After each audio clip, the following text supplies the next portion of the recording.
Self-love and self-respect.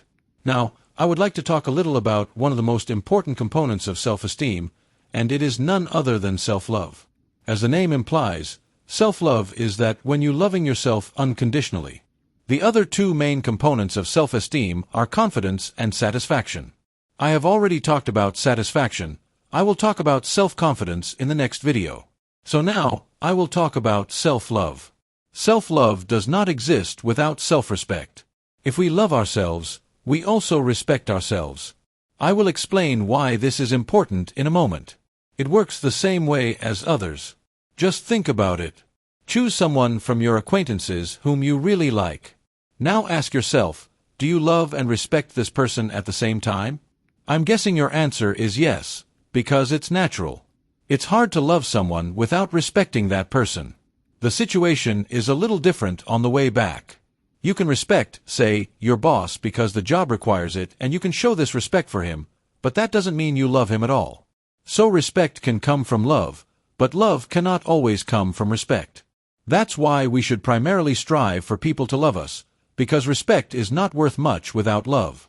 I know that you often hear the opposite, that only respect matters, but believe me, in the long run, love always comes first.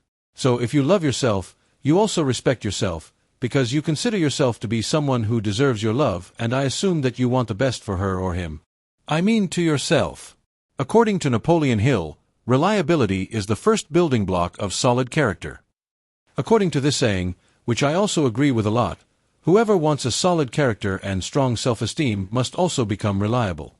With whom do we usually behave reliably, and to whom do we keep our promises? Well, with the one we respect.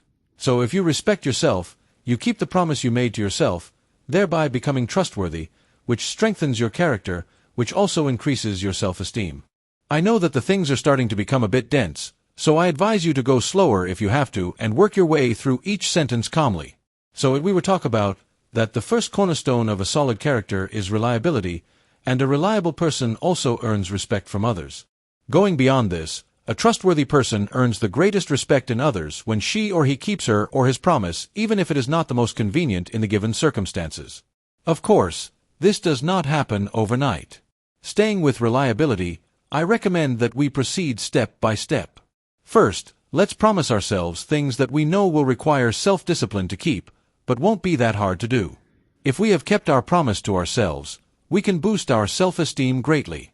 Since we are already reliable for ourselves, because we have developed a kind of habit system, we just have to carry this forward into our relationships with others and practice it.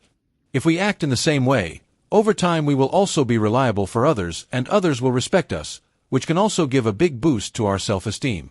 I hope it wasn't too complicated. If it's a little difficult to understand at first, feel free to watch this part several times. Believe me, it's worth it. Increasing our self-esteem and changing our self-image. We have already discussed that self-image and self-esteem go hand in hand. If we want a proper self-image, we have to fix our self-esteem first and foremost. How can we develop a strong self-esteem independently of others, so that our self-image is also strengthened by this? On the one hand, by constantly reminding ourselves of what we like about ourselves. What are our positive qualities? Why we are lovable? What we are good at? Why those who love and why we love ourselves? That's one part of it. On the other hand, we can strengthen our self-esteem by programming ourselves. With conscious efforts, we can influence our subconscious to make it believe that we really love ourselves. And we can achieve this by repeating several times a day, I love myself. I love myself. I love myself. Just try it for, say, a week, every day before going to bed. Repeat until your eyes almost close. Believe me that after the first 20 to 30 repetitions you will feel that something changes in you, and if you keep repeating it, real peace and tranquility will soon permeate you. Of course, we can vary this exercise and chant other self-image strengthening sentences if it suits us. They can be, I love who I am. I accept myself as I am. Everything is fine with me and everything will be fine with me in the future. I feel good in my skin. I am a lovable person. I deserve love because I am a good person. I control my own life. The reins are in my hands. I am responsible for my own life. I will return to this last term later.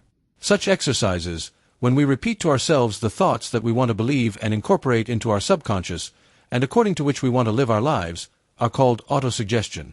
This is such an important exercise that I dedicated a separate training session to it. Notice that the more positive thoughts you feed your mind about yourself, the more successful and productive you will be in everyday life.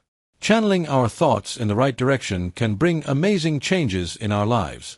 So remember that you can consciously influence your self-image to a large extent.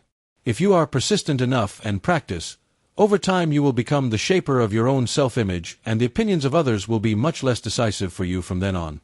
Different self-images.